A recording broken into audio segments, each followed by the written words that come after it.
Alright, ya magnificent bastards. Are you ready for giant robots made from 5 space lines to be hurled screaming into the single worst neighborhood in fiction?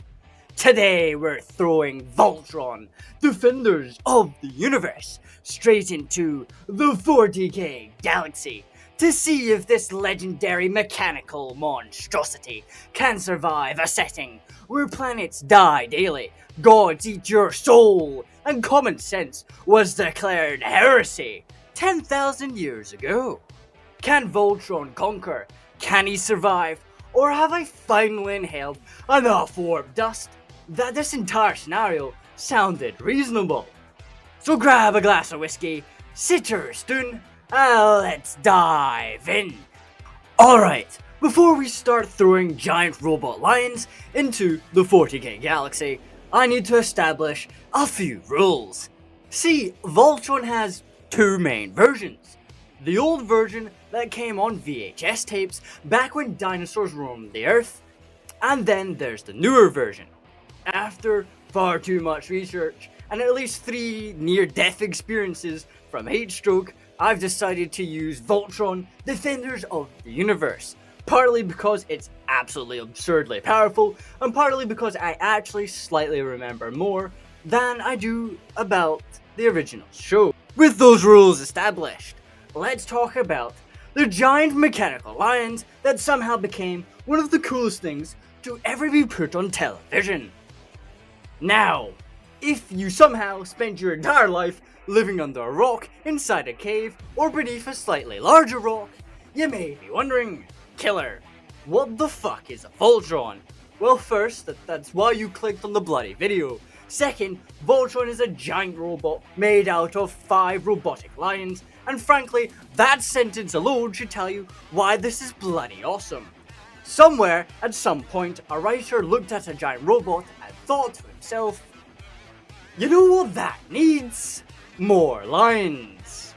Each line is piloted by a member of the team called the Paladins. Each team member brings a different ability and a different line. For example, the yellow line is the tank of the group. It hits hard, it takes punishment, and it fires homing lasers and has a sword in its mouth because apparently normal lions weren't dangerous enough. And it is loosely tied to the element of earth. The green line is the technical specialist, less brute force and more utilitarian. It is associated with nature and has a surprising amount of versatility, despite looking like the sort of lion that gets bullied by the others at lunch. Then there's the blue lion, representing water and ice because one element clearly wasn't enough. This thing can freeze lakes, enemies, and pretty much anything unfortunate enough to be standing in front of it.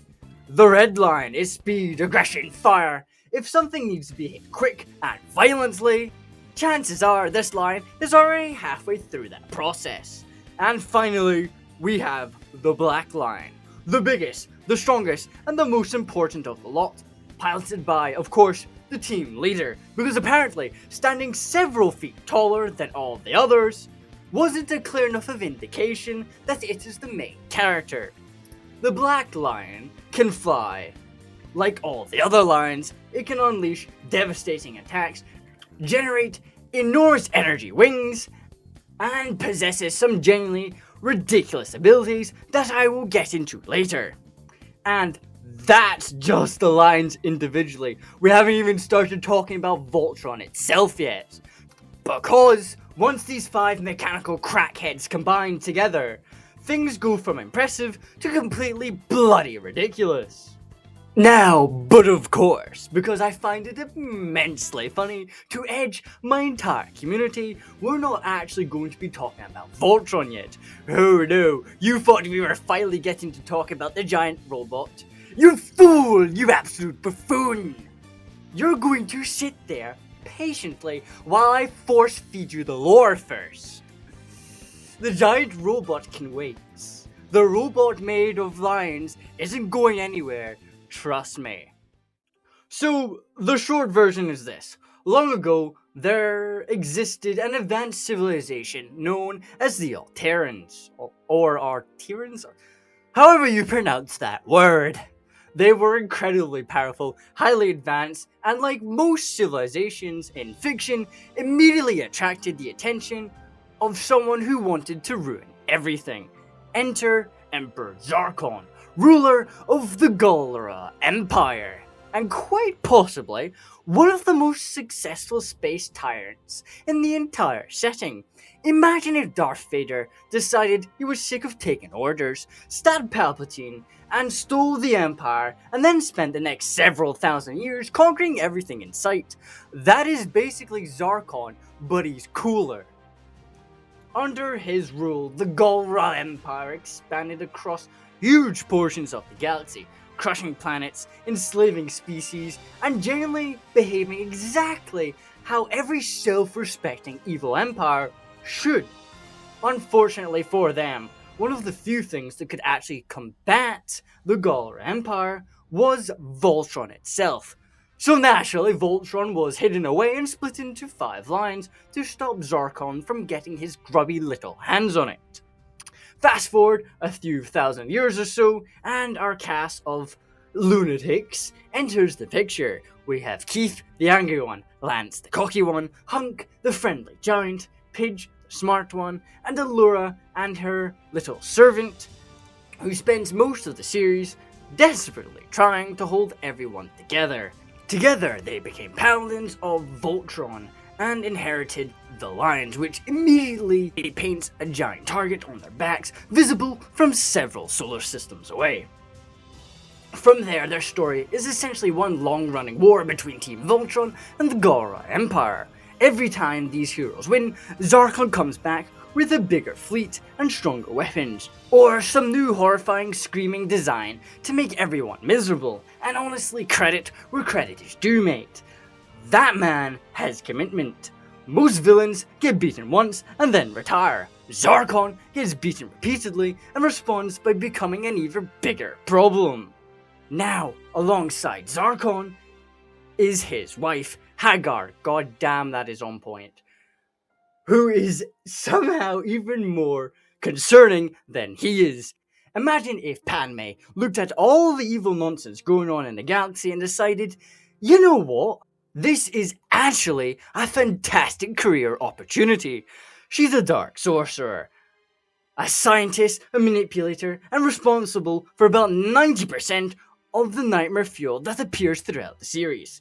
If Zarkon is the iron fist of the Empire, Hagar is the anvil, the mad scientist, in the basement, building increasingly more dangerous things and wondering what would happen if she made them slightly worse.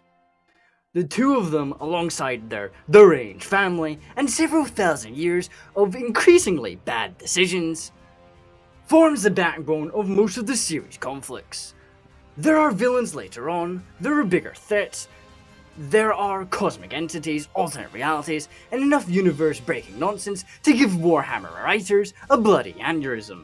But for me, Zarkon remains one of the best villains in the show.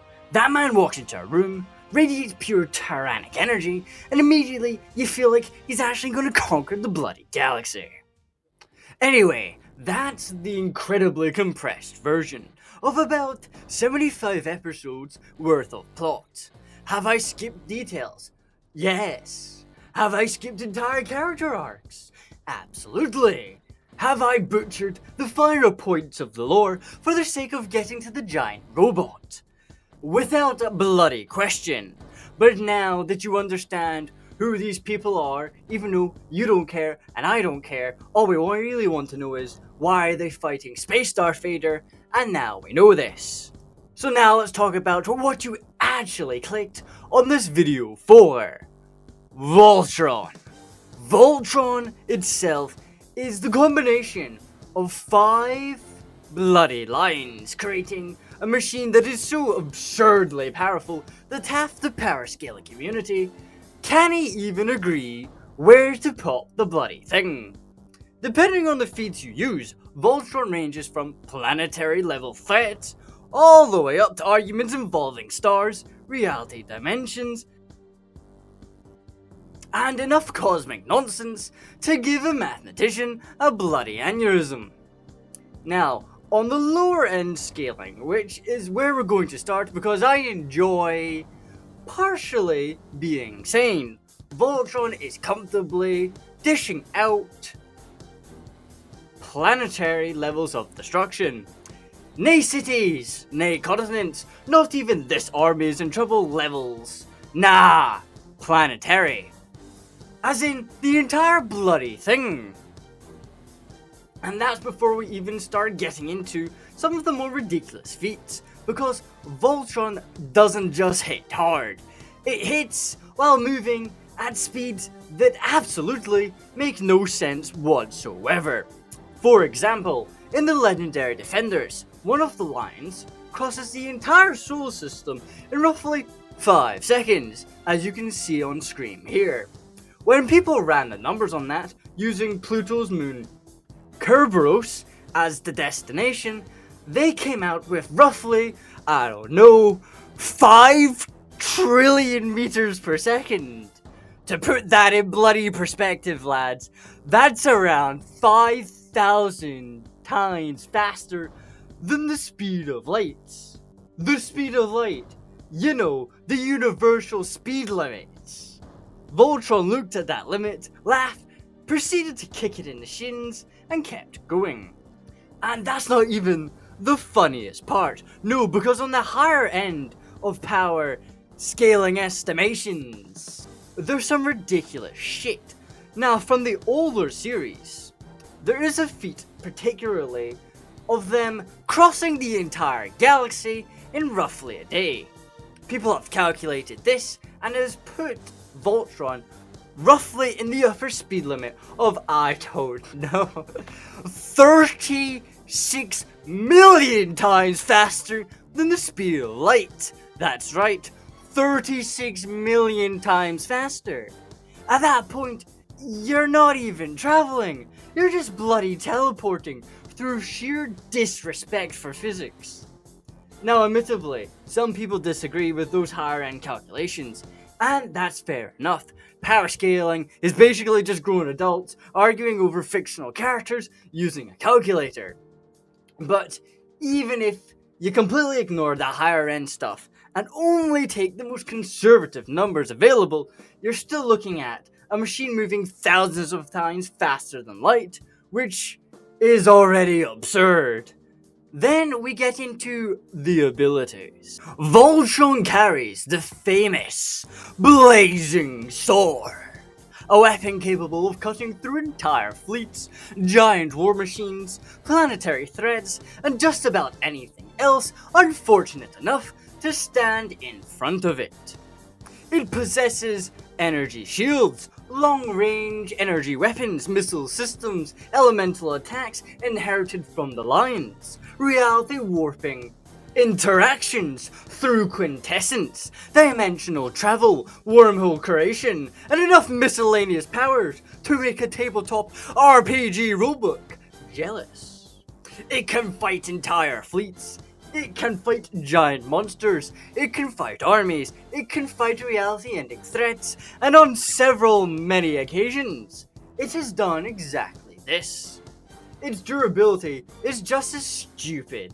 The Lions and Voltron have survived black hole level phenomenons, extreme gravitational distortions, reality collapsing events, and energy attacks that would reduce most sci-fi faction warships into exploding clouds of regret. Then there's Quintessence, the cosmic energy source that powers a significant portion of the Voltron setting. Now, this is where power scaling starts becoming extremely dangerous for your health specifically. Quintessence is tied directly into the fabric of reality itself. It exists across dimensions, realities, timelines, and all sorts of other nonsense that usually results in somebody on the internet writing a 40-page document explaining why their favorite robot can punch God. But the important takeaway is that Voltron interacts with this power constantly. which means the higher end interpretations get absolutely mental. Now, does that mean I buy into every single multiversal argument? No, of course not. Why would I? Do I think some of them are complete bollocks? Absolutely, yeah, a little bit.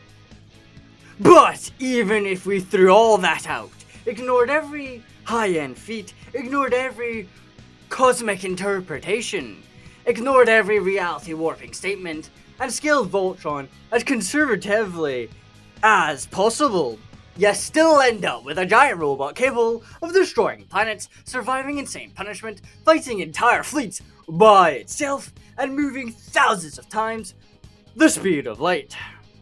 Which is exactly why we're dropping this thing into 40k. It's about as balanced as giving an angry chimpanzee a nuclear submarine.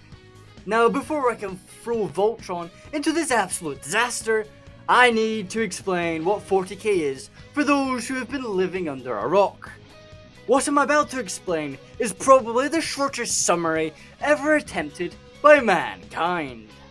If you want a galaxy filled with cosmic horrors, endless war, religion, lunacy, and enough death to make the Grim Reaper file for retirement, then welcome to 40k.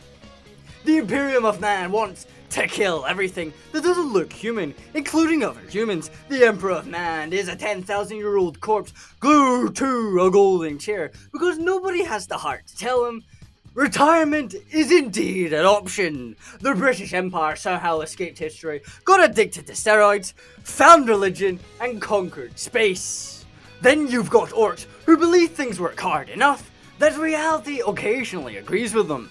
Tyranids who literally just want to eat everything. Necrons who looked at mortality and said, absolutely not. Eldar, Dark Elder, Chaos, Demons, Gods, Demigods, Super Soldiers, Mega Soldiers, and enough weapons capable of ending planets that Palpatine himself would get a stiffy just thinking about it.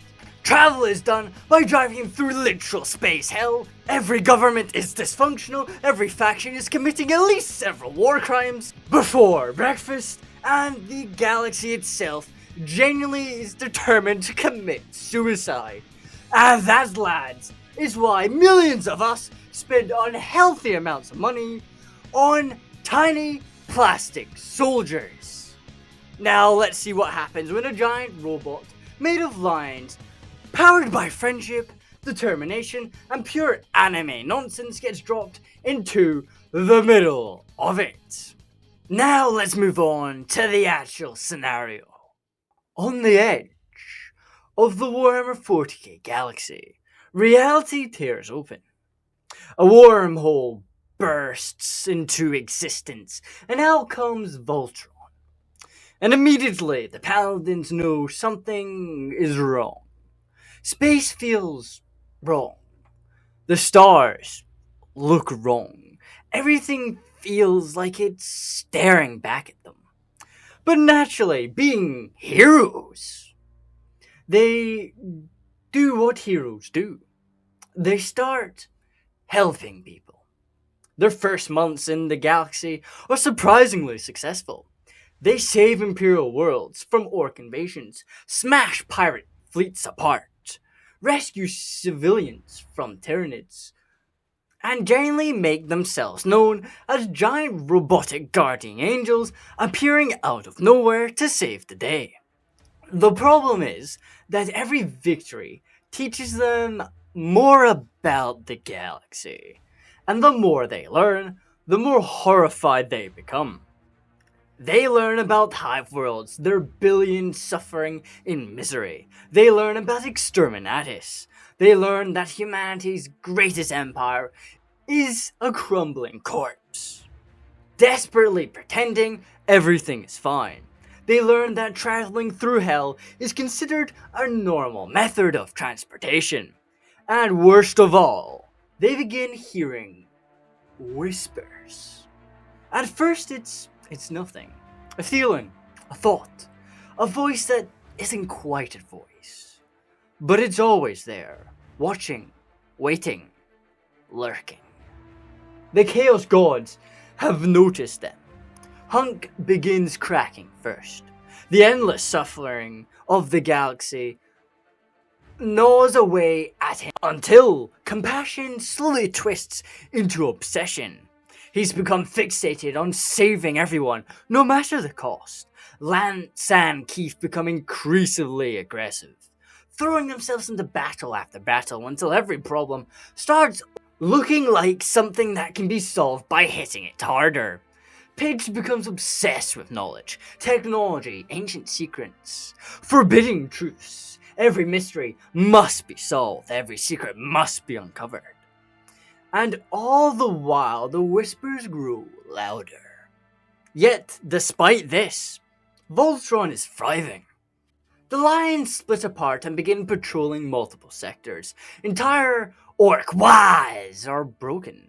Tyranid hive fleets are driven back. Dark Eldar raids suddenly become a lot less amusing when a giant robot lion crashes through a webway at several thousand times the speed of light.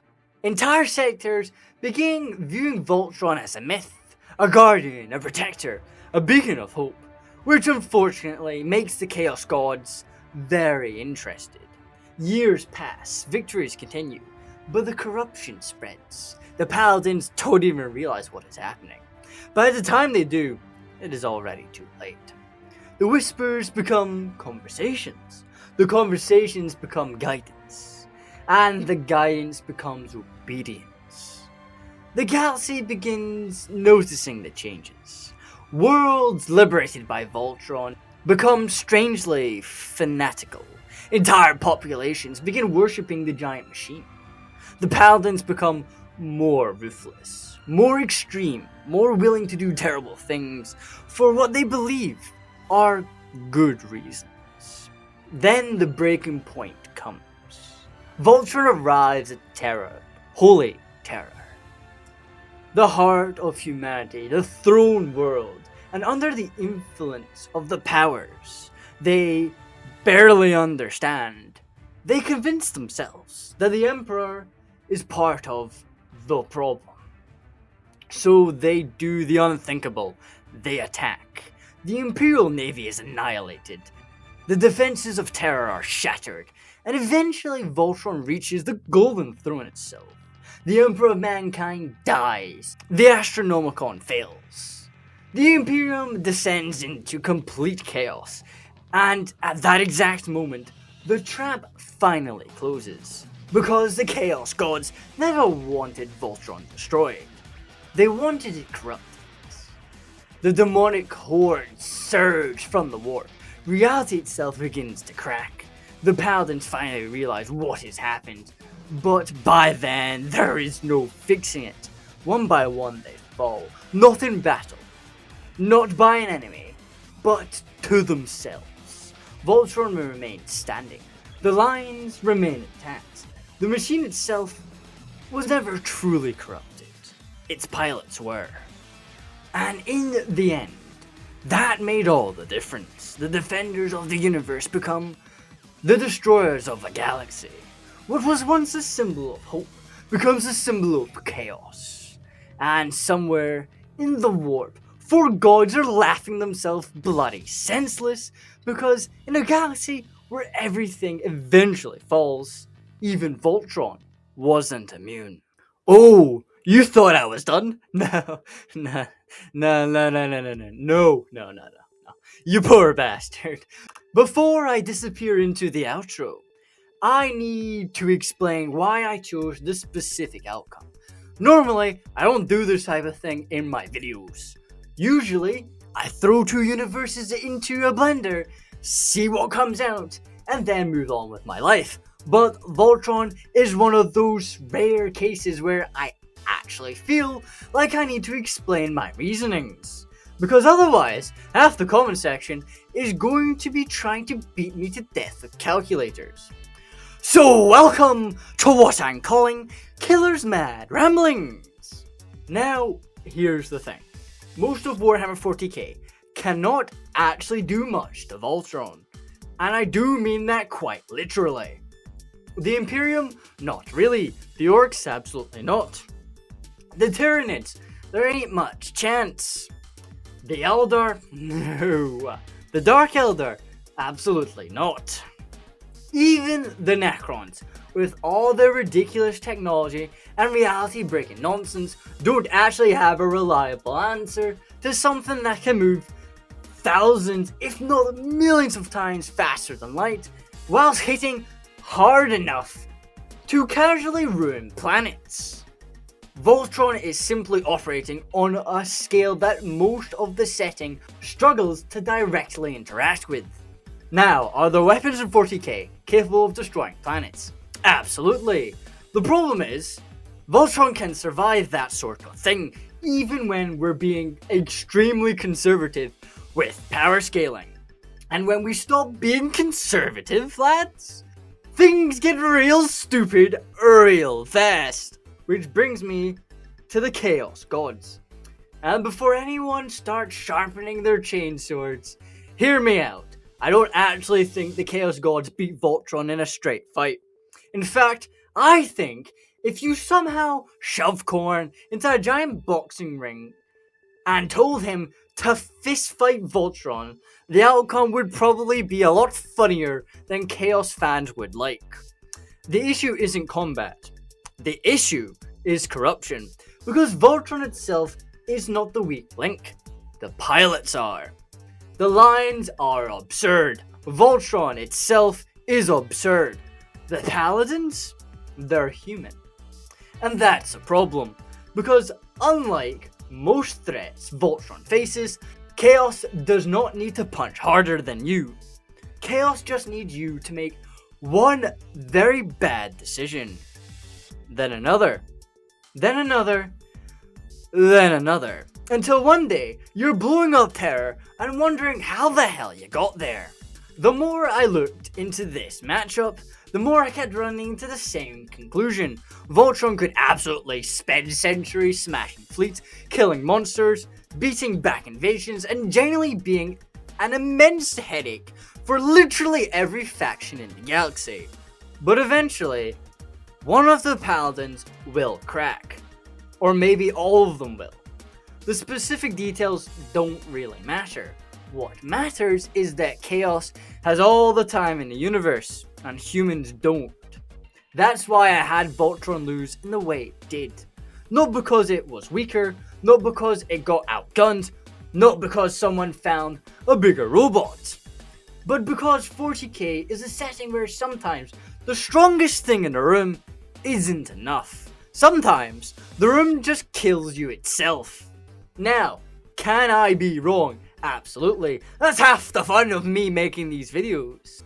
You can easily argue that the Lions develop resistance, that new pilots take over, that Quintessence protects them, or Voltron simply adapts and tells Chaos to go collectively shove itself into a black hole. And honestly, I'd probably read that version of the story too. But basically, everything I found, everything I've researched, and the amount of sleep I have lost trying to figure this bloody thing out, I think corruption is the most likely way this ends. Not the only way, just the most likely. Anyway lads, those are my mad ramblings. Now, let's get to the outro before I accidentally start power scaling the Emperor against a very, very nice toaster. So there you have it lads, Voltron versus the Warhammer 40k Galaxy. Now, as always, this is just my interpretation, my mad ramblings. So let me know what you think down below in the comments. Do you think Voltron survives? Do you think I'm completely insane? Do you think the entire scenario goes differently? Let me know, because half the fun of me making these videos is seeing what absolute madness you lot come up with afterwards. I also need to give a special shout out to Drakon over on the Discord, because this video is entirely his fault. This man has been pestering me to make this thing for over a month, if not longer. So if you're watching this, Drakon, congratulations, you finally got your wish, lad. Leave a comment down below so everyone knows who to blame for this particular descent into madness. And honestly lads, that's kind of how this channel works. If you bug me long enough, and if your idea is either stupid enough, or awesome enough, or both at the same time, eventually, I will probably make it. It might take a few weeks, it might take months, but sooner or later, the idea usually wins. I also want to apologize for being away for the last couple of weeks. I know uploads have been a little bit slower than usual, but between the heat, the humidity, and genuinely feeling a bit burnt out, I needed to take a short break and recharge the good old Scottish batteries. I didn't even spend the time animating, I genuinely just needed a breather. Thankfully, I'm feeling a lot better now, and we've got plenty of more ridiculous crossover nonsense coming down the pipeline. So if you've enjoyed the video, remember to smash the like button like it's a chaos cultist trying to explain why summoning a demon is actually a sensible long-term investment. Subscribe to the channel for more crossover insanity, and join the Discord server if you haven't already. And of course, lads, without further ado, remember, if you're the last hope of the galaxy, maybe don't trust mysterious voices whispering from the void. Historically speaking, that strategy has a very poor success rate. Have a killing day, you bloody legends, and I will see you in my next one.